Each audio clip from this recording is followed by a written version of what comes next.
That's the goal one there. So.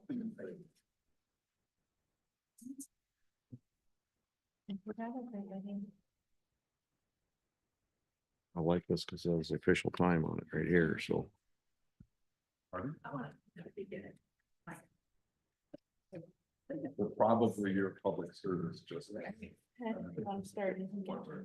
Well, I have 10 o'clock, so we'll call this meeting, the Materials Management Committee to order. Just one reminder, please use your mics because we are being recorded, so make sure your mics are on when you're asking or answering questions. Any additions to the agenda? Seeing none, we'll move on. Everybody had a chance to review the minutes. Move to recommend the minutes for approval. I recommend the minutes for approval. Sorry. You just Second. literally said that. Sorry, Dave. Oh, it's 20 years of me sitting in here doing I was this just the other making way. sure I got on the microphone. Do we have support? Support. All in favor, say aye. Aye. All opposed, same. Motion passed. Recycling report. Okay, I included all the reports in your packet, but then I also tried something new this month. A cute little nuts and bolts breakdown. So if you don't all want to study those tables for hours on end, our waste hauling this month was 4,685 tons. And then I also included what it was last month and the same month last year. I just figured that might be good information. Our DOS recycling was 32.4 tons. We're a little down from last month and last year. But that was in January. So these are all January numbers because they have till the 24th, the following month to give. So I don't have all February numbers yet.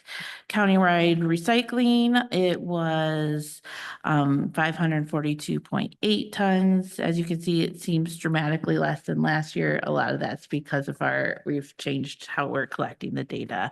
So that's not cause for alarm yet. And our diversion rate, this is the new number we started working on last year, is 10%. That we're diverting from the landfill. Any questions on any of the data or information I included the full reports in your packet. So if you want to look into which towns collected more or that sort of thing, that's in the packet. I do have one comment on this report. Yeah. It doesn't show any totals because these columns aren't wide enough, so. Okay. if we're doing- Well, it doesn't show those totals because those are future months. It shows that the columns aren't wide enough, that's. Okay. Let's see, it's right there because that's January. They'll have numbers in them, the other. Okay. All right. Any comments, questions, concerns? Okay, for my program coordinators report, it has been a busy month. Our top posts on all the social medias this month were, I did a post about metal recycling. And that was pretty popular, included information on where people could take it. Preventing ice buildup in recycling bins. Obviously, February was a big month for ice for Lenawee County. So that was good information to have. And then I have been pulling different items that are recyclable and including specific social media posts for them. So I did one on crayons and that was pretty popular. Staples takes back used crayons. They're part of an initiative called the Crayon Initiative, where they melt them down and turn them into new crayons for children's hospitals. So people can bring all their broken, half-used crayons to Staples and they will get a new life for a better purpose. So that was pretty popular. Low waste Super Bowl party hosting, battery recycling continues to always be popular, and secondhand Valentine's Day gifts. I've been invited to speak in April at the Adrian Noon Rotary Club about recycling opportunities in the county. And I was just this morning invited to speak for Anderson and Vacher's event for hazardous waste, but to talk about composting. In April, And in April, I'm MTA. going to MCA to talk about grants for recycling for local communities. So it's going to be a busy April. The city of Tecumseh has partnered with U of M through their Sustainable Towns program, and it pairs local communities with a team of students of U of M to assist in implementing local sustainability. I'll be meeting with one of the students when she gets back from spring break to talk about their website, and we have the compost program is going to launch this summer to see how we can leverage some of that. For waste hauler licensing, we had one of the people that I did reach out to and let them know they were unlicensed and operating did come in and got licensed. That's Anderson Roloff, so they are now added. And I emailed a packet this week to Tactical Trash in Jackson. One of our residents in Brooklyn tried to switch to them, and they said they've tried to become licensed in the county, and they've tried 6 times and not been able to, but I've never heard from them. So I reached out to them and said, we would love for you to be licensed in our county. Here you go. So we'll see if they respond and get licensed. So, and then for meetings and conference, I attended a Eagle MMP grant webinar for updating on the work programs and those sort of things. And I attended the DPA meeting. This time was Eagle did not attend, so it was more DPA's getting together and talking about issues. And there's going to be a new listserv for all the DPAs and a folder where we can share files. So if someone has done their work program, for example, or, different community education pieces, we can share it with other counties. So that's going to be really beneficial. And then last Thursday, I went to the Michigan Recycling Coalition's Day of Compost up in Lansing. It was really informative. And one big piece of information, and I already reached out to Matt at City of Adrian, is compost facilities are now getting random spot inspections from MDARD, which is the Department of Agriculture. I guess when Eagle passed the Part 115 updates, they have a lot of rules on regulating composting and getting licensed under Eagle. But compost in the past has been regulated under the fertilizer law from MDARD, but it never was really enforced. But all of a sudden this year, now that Eagle's licensing compost facilities, MDARD has shown up with their clipboards, and they are charging, their fee went from 10 cents a ton to 35 cents a ton. So some of the bigger solely composting outlets in the Ann Arbor area, we're getting like triple digit thousands of bills from MDARD suddenly, and they run very thin margins. So it was a huge concern. So and they said, go back and warn your people that are doing compost. If you're giving it to people as a soil amendment, which the city of Adrian, people can get compost, MDARD is saying they have regulation over it, and you have to be licensed and they will inspect. The other guy in Blissfield, the farmer that's going to start taking in stuff, he's just going to use it on his own farm. I did call him to warn him if he does choose to sell it, be careful because they will come out. But it's the Michigan Organics Council, the Michigan Recycling Partnership, and the Association of Landscapers. They're all going to be meeting because it seems like Eagle and MDARD are both kind of battling for who's controlling compost here.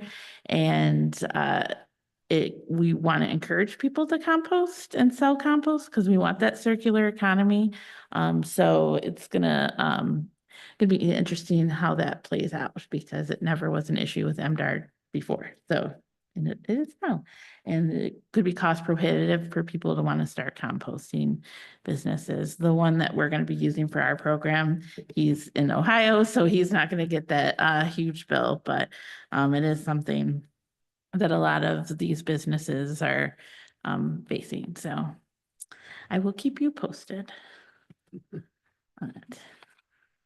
There was a lot of other interesting conversation about composting materials that can't be necessarily used in gardens, but still breaking down that waste, like disaster waste that might have, things in it that you wouldn't want to put on your garden, but they're trying to work with landfill companies and other haulers to use them as ground cover in the landfill. So like we're still composting, but we're gonna give it to them to use to cover the landfills rather than fresh dirt that can be used in healthier places. So it was a really interesting day. So if anyone wants to hear more about it, I would be happy to share. So the sad news is that we still don't have information from the state on our scrap tire event. Typically, we put in the application for funds in November to have a spring event. They still have not sent the application at all yet. I talked to them in January and they said we're waiting on approval. And never heard back again. I wrote her yesterday and she wrote back immediately and said, we're still waiting on approval from the front office of Eagle. So we're getting close to the point of no return. We have discussed maybe calling an emergency meeting of the solid waste committee and to see if we want to try to fund something out of our budget. I mean, it'll be a couple $1,000 if we still try to do a spring event, but it looks right now we don't have any guarantee that spring event is going to be happening. So that's where we are on that. And I know that's a big thing that our residents like to take advantage of every year. So I don't. It'd be a shame not to do it with the amount of tires we get every spring. Yeah, so it might be something that we're going to have to use from our department budget. So Can we fit that into the budget? that's what we'll have to see at our emergency meeting to see if we can find the funds for it. So. But yeah, we've been talking about that around the office quite a bit lately, so. So that's my report. Anybody have any questions or comments? It was a busy month, so. Okay. Planning update. Okay. I finally this week turned in our amended work program with all the information that they requested from us. I was waiting on a few quotes and things, and they took 6 months to get back to us, and then they were nagging me every week for the follow-up, but I finally turned it in this week. So as soon as we get approval and the funds clear, we can get started on our projects. At the DPA meeting, it became clear that no one has approval yet. And so I wasn't panicking on the timeline. Even someone was like, oh, Kalamazoo has theirs done. And the Kalamazoo lady was like, no, they sent me back, so like nobody has approval yet or funding. So I will keep you posted. We have everything ready to go once we have the funds. I've already talked to the 3 communities that we identified for having the recycling bins, and they are more than ready and excited to welcome those in the community. City of Tecumseh is ready to accept our compost, one of our compost bins. And we're going to be having a presence at their farmers market. And then in Adrian, we instead of farmers market, we're looking to maybe put it somewhere on county property, to maybe at the DOS if we can find a place there, because the farmers market is not as active in Adrian as it is in Tecumseh. So, and we want to keep it a place where we can monitor it as well. In Tecumseh, while we will be at the farmers market, they're actually going to house the compost bin at their public works office as well. So and I've started designing our compost education, our recycling education. Casey gets a nice little PDF that I've printed out in her little inbox every day. Please review this. So we are ready to go once the money comes, to launch some of these great programs for our residents. So we will see. Any questions on anything on material management planning? We're just kind of in a holding pattern right now. When is the state gonna finalize all that? Your guess is as good as mine. We've been talking about that since October. Yes. Okay, go zero quote. I've included this, after the last meeting, they sent an updated quote. This is, for the 2 locations, weekly pickup and all the starting costs. It's this informational piece. It's pretty close to what we had estimated and is in our work program. But, and I know that, and Larry's not here, he had requested, a price sheet, so. I also, what I forgot to include in my report too, is I have created, even though we don't have the funds yet, their, licensing renewals for all the restaurants in Lenawee go out in March, at the end of March. So I created a insert for those packets with, the information on Go Zero and the farmer in Blissfield that want food waste from restaurants. And it'll go right in the food licensing packets for all the restaurants in our county. So that will happen this month. So if you have somebody that wants to get into this, do they provide a list of acceptable materials Mhm. that can be used? Yes. Oh, yes. They're very good on the education piece. Any other questions on this? We had a long talk about it, I know, at the last meeting.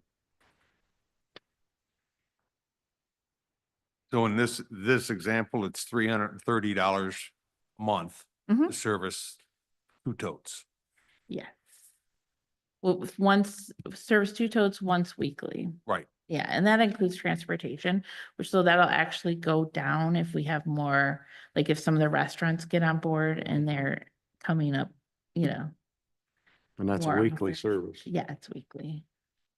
We could do bi-weekly, but there's, the concern for the smell too, they're sealed.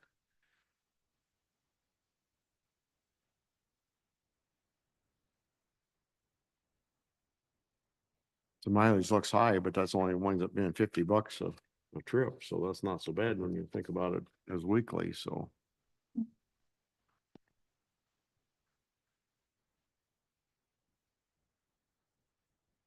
Any other existing business? New business? Okay, so this information I included in your packet is just to start the discussion. Because one of the things we had planned for the first half of this year, when we're writing our MMP, is to start discussing what kind of citing requirements we're going to have. So I pulled this language from the old solid waste plan. It's not very robust. The only requirement is if a new landfill or transfer station opens in Lenawee, that they have to include something for recycling.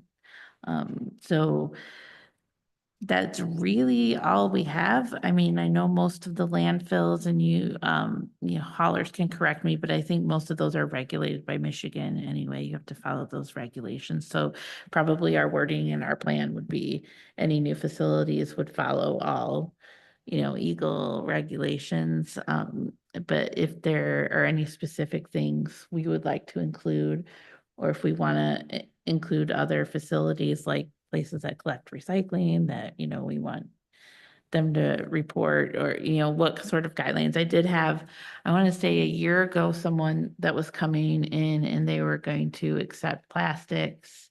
I think they're still in the planning phases, and they wanted to know what our county regulations were for doing that, and we didn't have any. So I've just included this for information. I'll put it on the agenda next meeting if you guys want to start talking about it now, things you would like to include. I'll open up the floor. So you want us to take time to study this then and Study it, discuss it. If you want to discuss it today, you can as well. I'm just sharing the information of what's out there. I don't know if you remember or not, Jim, but I got a question for you. Why did the minimum security quit doing recycling?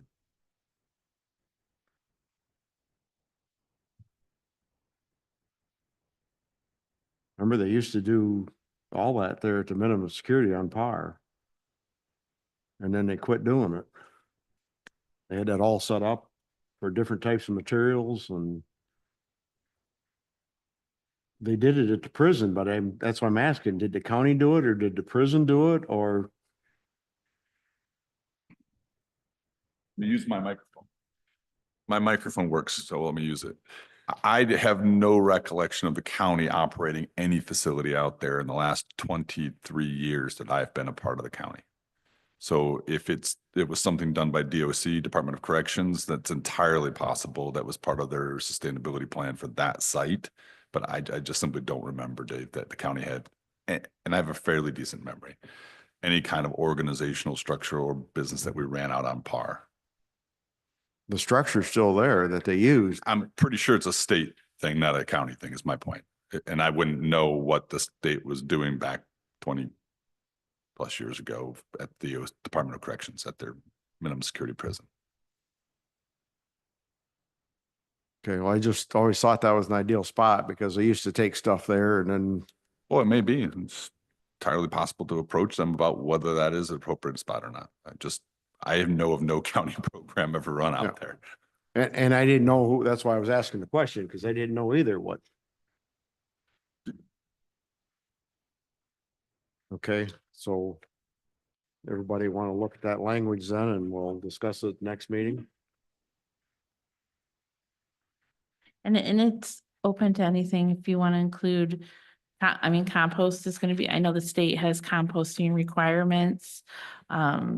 If we want to include something on a local level too.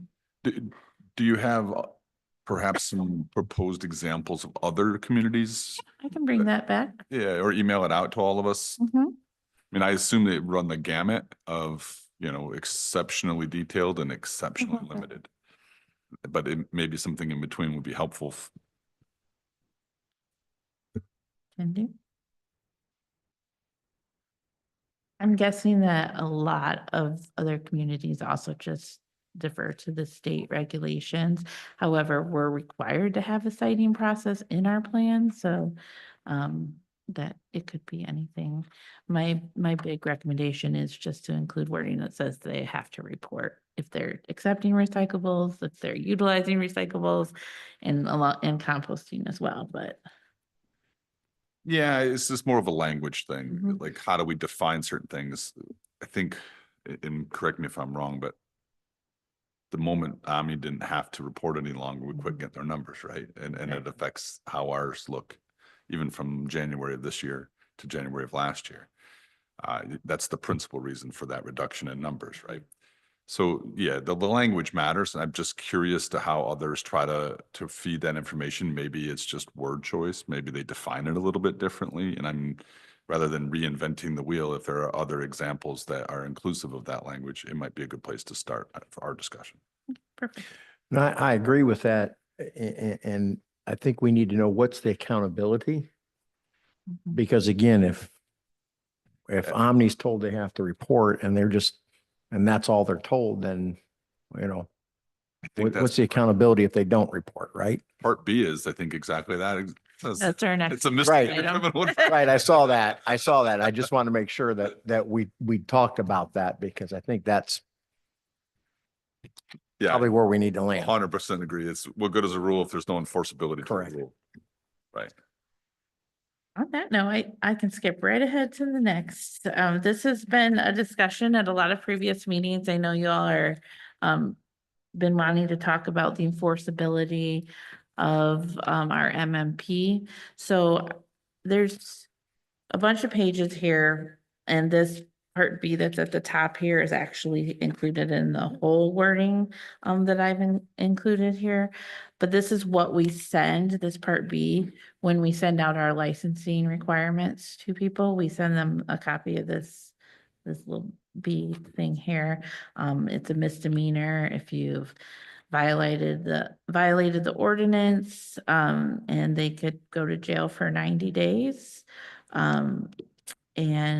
Or by a fine of not more than $500, the cost of prosecution, and it's all to the discretion of the court. Within the enforcement, the wording is, that we'd have to notify the sheriff to issue a notice of appearance if we want to say to someone, you're not licensed or you're not reporting. They do say that the sheriff can give provisionary discretion to the solid waste committee to issue them. So, but so that would have to be something I would say they're in violation. Committee, do you want to issue a notice of appearance? And then they would have to go on. So that's how it works right now. I think Jim was first. Okay, I thought you were raising it. Okay. All right. Careful, you're at an auction. Yeah. You might buy something you don't want. I guess we might need to do some education with the sheriff's department to make sure they're on board, because although it's been my experience in this county as well as other counties that unless it sounds really cool, they don't necessarily want to enforce certain aspects.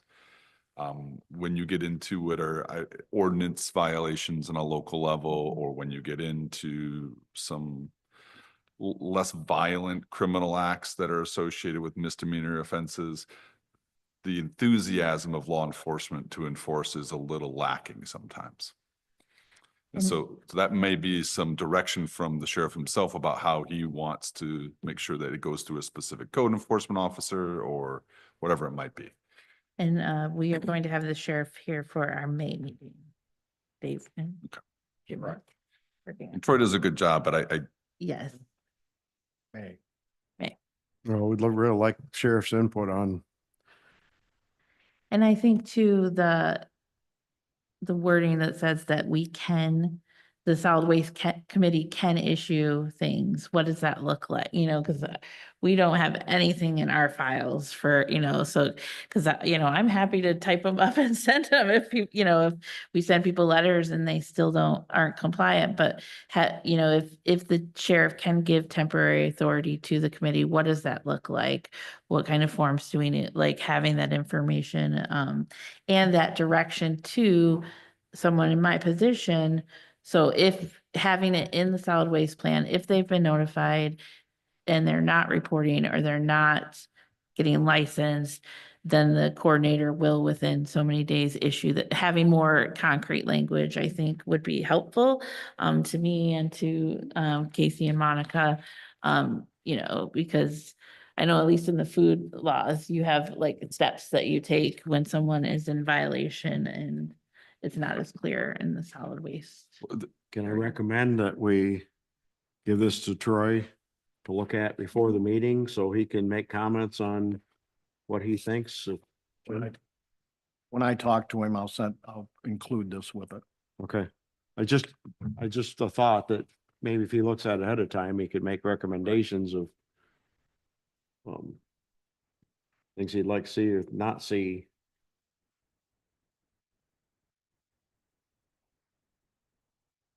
Any other questions on enforcement? I think we need to have this in place before we do. I mean, we really get deep into the rest of the recycling. So I know we're gonna have the sheriff for the May meeting because you won't be here for April. Is there anything for April that you all would like me to bring back? Any information? may I'm sorry. There perhaps an extended conversation, I mean, with the health department and or general corporate counsel for the county might be appropriate, because what this feels like is ordinance enforcement on the township level. That's really what the bulk of this is. And there are specific methodologies you have to go through that are a little different than just a criminal prosecution case that the sheriff's familiar with. And so code enforcement's a little different. You might know some of that stuff, but I think modeling our steps based on that would make logical sense to me. There's kind of an escalation process through the townships typically. And there's some discretion amongst the enforcement officer within the township. Some townships, depending on their size, have code enforcement officers. Others don't, and they rely on their general police powers to do it. It's just, it might be a conversation to have with corporate counsel that can easily lay out what the authorities are, where they stem from, and what the processes would be to ensure that you're doing it correctly and uniformly without any kind of prejudicial effect. I can share, we do have a very good code enforcement officer and he actually works for the court systems here in the county. So I could actually have Darren look at it also and see if, I think it's less the actual person executing the code enforcement and more the process. So that's why I'm suggesting the lawyer. well, he's helped us with the process. That's why it's, And Darren's a good guy and he does a great job as a probation officer, but it's a little different process. That's all my thought is. Mhm. Would you like us to reach out to corporate counsel? Would you like us to see if they could be present potentially for? I don't know the process in Meeting? which you access corporate counsel to the Okay. county. I just don't know. Yeah, because we can either go through that process and send questions for them to respond to. We can request potentially to have them come to a future meeting. I don't think you should go to the meeting. I- You just Okay. need to- I was just discussing this with the administrator. I think what we'd like to do is let's wait until May when Troy's here, when the sheriff's here, and we talk about that part of it. So that, you know, if we get corporate counsel involved, we have all of our information in front of us first. So I'd like to wait until at least we talk to the sheriff. so if we wind up going to corporate counsel, we need to work with our administrator for that. Yes. Okay, I take your questions, then I send them to Casey, who sends them to Monica. Who sends. So it goes through I was several steps. we're just asking the process, so. if- Yes. So we make So- sure we're spending our money wisely. Exactly. Yep. Mhm. I'm sorry, I'm confused by that response a little bit, that we're gonna wait for the enforcement person to chime in before you figure out what the required process is? We're not sure, just like you talked about, I'm not sure how much the sheriff wants to be engaged with this. Well, that's a wholly different conversation, whether they're gonna discharge their required duties under the law or not. That's a different conversation. But I think this body's got to decide whether they want teeth in its enforcement or not, and we need to know that process. And that might have a lot to do with whether law enforcement gets involved or not. And like I said, there's always other options under code enforcement in the local municipalities, which aren't usually sheriff's deputies. So that's why I was a little confused. I don't know that you have to wait to hear from the sheriff's department on that before you figure out what that process looks like. So for clarification, you want to, because right now it's in the solid waste plan, it's under the sheriff's purview. But you also want to hear, like, if we did it more like a code enforcement, so you want to hear both. I want to understand scenarios. how they Okay. both would operate to see if one is more effective than the other. That's my druthers. I mean, it's up to the board what they think is the right way to do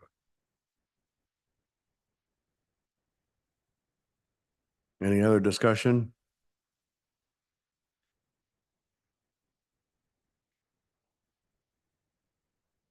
Our administrator looks like she's got a question. Mhm. She's still trying to figure out what my druthers are.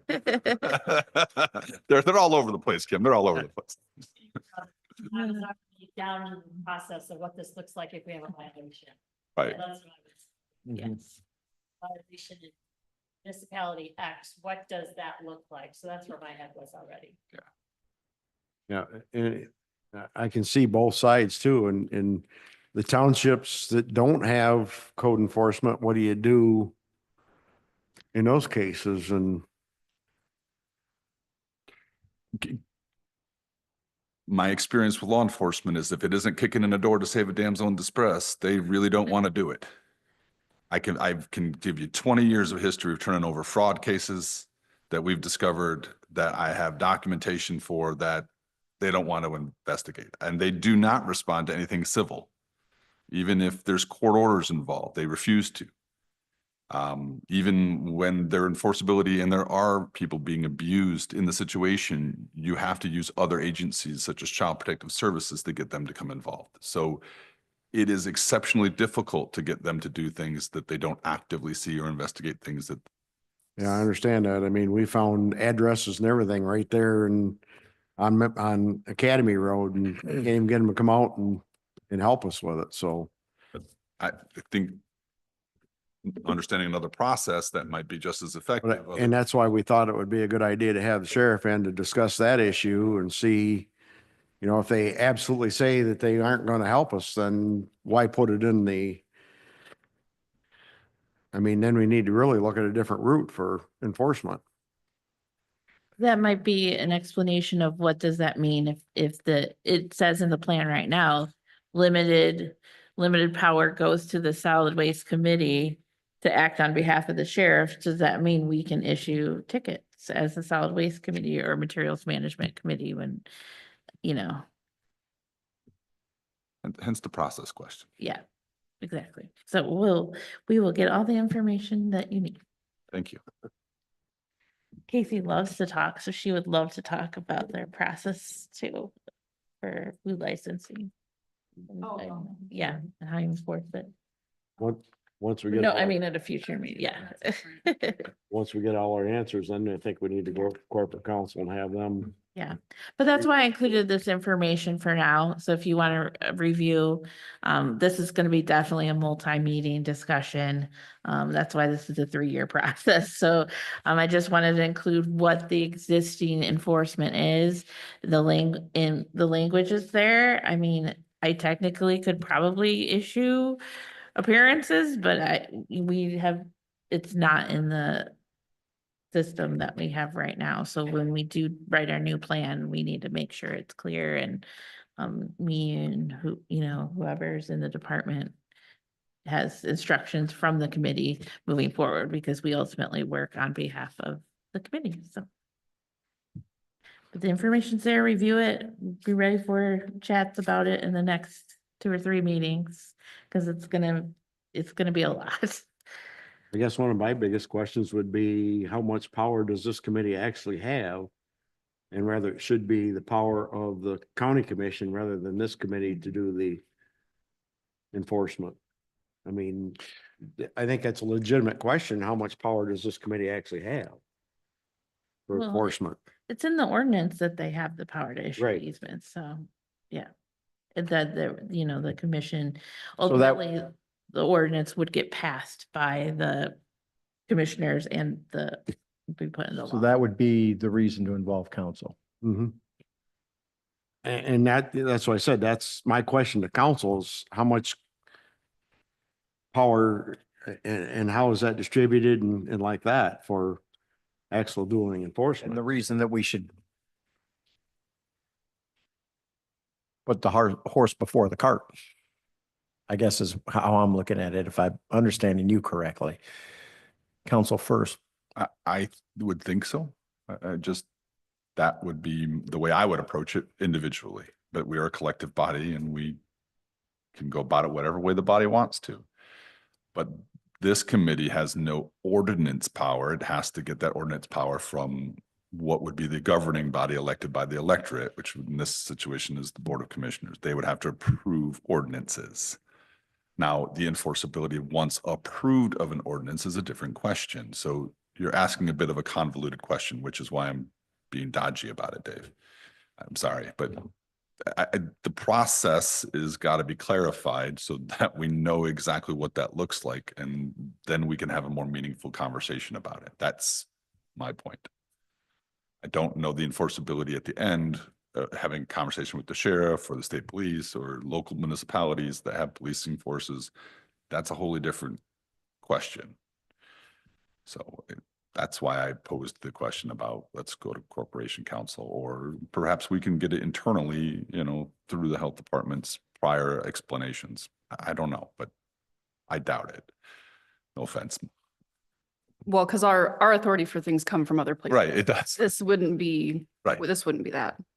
The process we might be able to build to be similar to how we implement it, but as far as the authority to do enforcement for this, it's not going to come from anything that our other programs currently follow. Correct. You come from state statutes that are specific to that. Yeah, That's where most I'm of our from. programs, yep. Yeah. I will say, as of right now, there is a solid waste ordinance that was partnered with the solid waste plan. So when we write our materials management plan, at the same time we're seeking approval of the plan, there will also be an ordinance that we will have corporate council assist us to write, and that will include the enforcement piece as well. So it'll never just be us saying, yay, we have power to give tickets now. Right. It will go before the Board of Commissioners, who will also debate it and decide if it's legal and what we would like to do, so.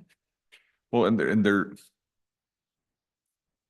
in situations that would be similar to this, there are usually graduated scales that go along with it. You know, your first offense is a warning with a cleanup cost, your second offense, you know, and so forth and so on. To give the public the understanding that the idea is really compliance. It's not about punishment, right? You don't want that. You just want compliance for the safety of people. And that's what it really needs to be associated with. So that process is important. That's in something maybe that needs to be vetted out before we worry about enforcement of the process. It's one of the legs of the stool. So I will not talk anymore. I'm sorry. That's why we're a committee, to talk about everything. So I just put it on for informational purposes so we can have direction. So it's always good to hear. Anything else anyone wants to be brought forward in another meeting? Could be anything you want more information. The speaker we were supposed to have this month did not, I tried to confirm, even though they said they'd be here, and they didn't answer my confirmation. So still working on that. We may have that in the future, but Well, getting back to the question of corporate counsel, I guess, to really know how the committee feels, we'd have to have a motion to, I don't think we need a motion for our director to talk to the county.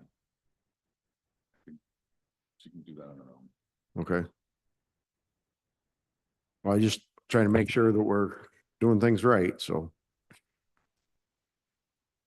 We'll be happy, we'll be happy to discuss this with corporate counsel in the conversation that was here today to get his direction, so. Okay, that's kind of where I was leading, so.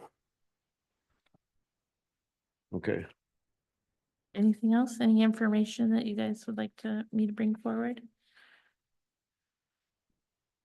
I will definitely let you know if the MMP gets approved and when we can start getting our ducks in a row to start our expanded recycling and our composting, and we're ready to. That's it for me on my end. anything else come before us then any public comment? No public comment? I have a motion to adjourn. Motion. No support? Second. All in favor? Aye. All opposed, same? Motion passed 10:42.